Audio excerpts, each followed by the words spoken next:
So, I got something super cool for you all today.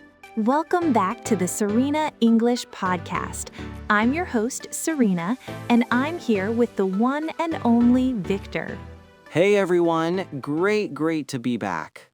So, Victor, we were talking the other day about something everyone has to do.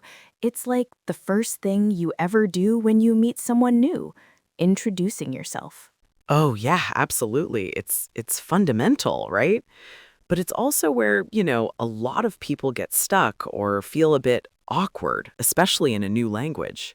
Exactly. So I thought, let's just dive deep into it. How to introduce yourself in English and actually sound natural and confident.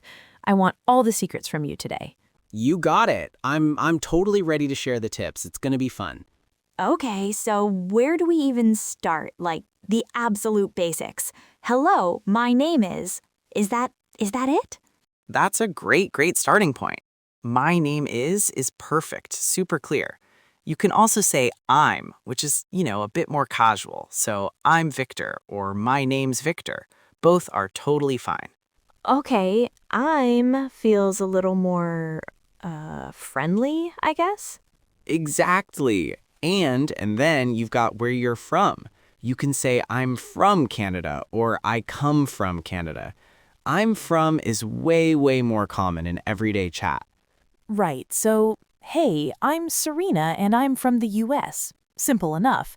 But what about if you're in a more formal setting, like a job interview?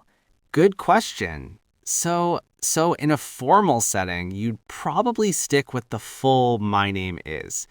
It just sounds a little more professional, you know? Good morning. My name is Victor Petrov, and I'm originally from... It just sets a more serious tone right from the start. Okay, that makes sense. So after the name and where you're from, what's next? Usually it's what you do, right?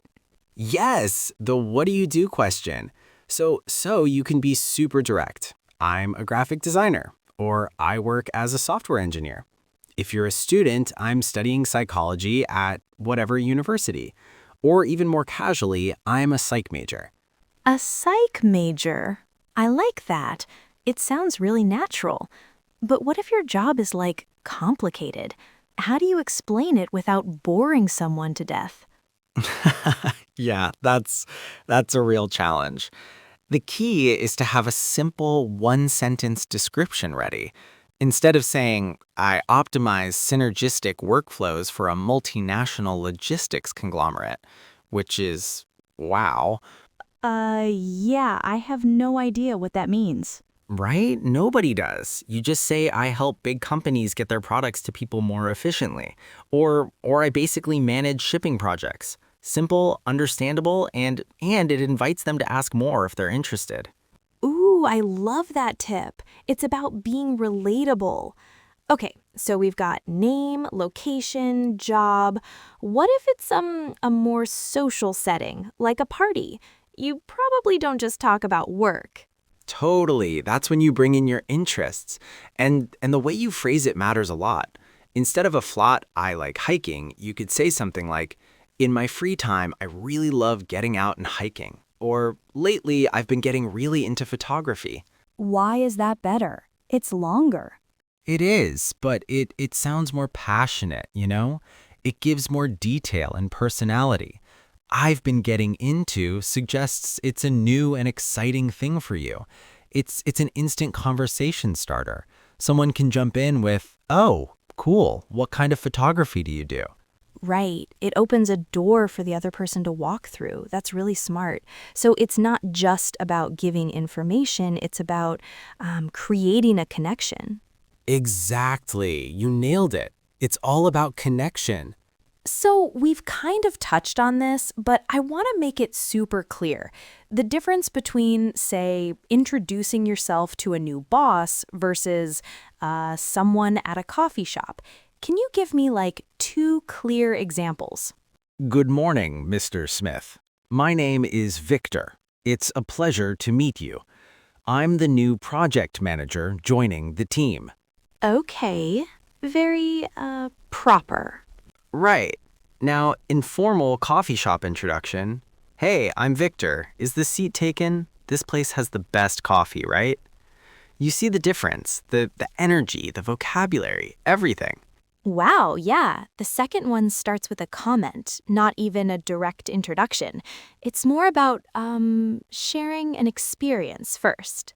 Exactly. You're finding common ground immediately. In informal situations, you don't need a script. You just need to be observant and friendly. It's less of a presentation and more of a friendly talk, you know? Okay, this is the part I'm really curious about.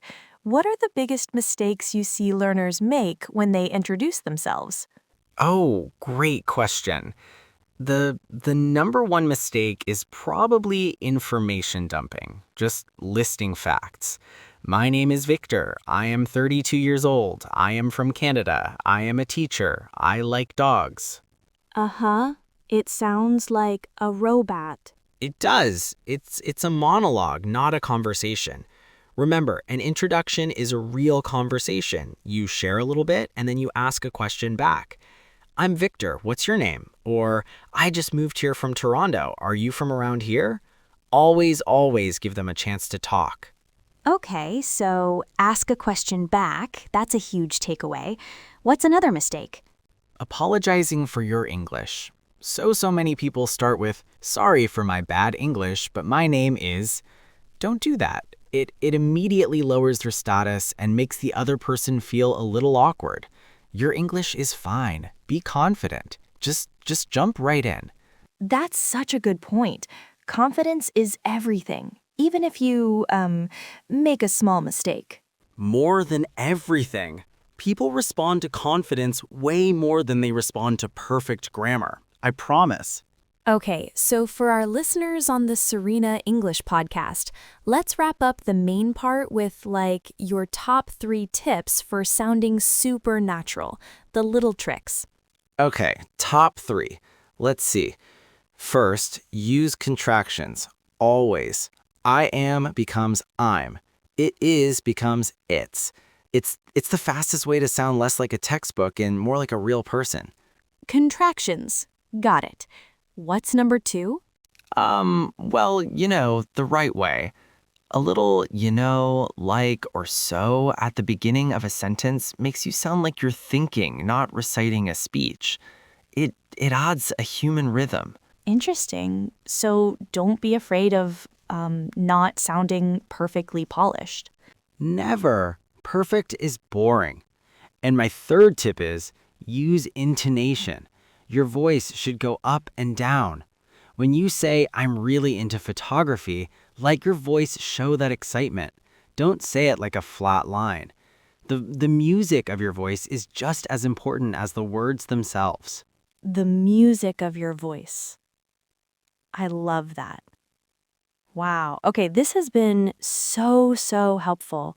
So to quickly recap, keep it simple, think about your context, formal or informal, and always try to turn it into a conversation by asking questions back. And don't apologize for your English. That's it. And remember to use contractions and let your personality show through your intonation. It's not just what you say, it's how you say it. Absolutely. Victor, thank you so much for breaking all of this down. I feel like I could introduce myself to anyone now. Anytime, Serena. It was a blast. And a huge thank you to everyone listening to the Serena English Podcast. We hope you found this useful. If you did, please subscribe and maybe leave us a review. It really helps us out. We'll be back next week with another topic to help you on your English journey. Until then, take care. Bye, everyone.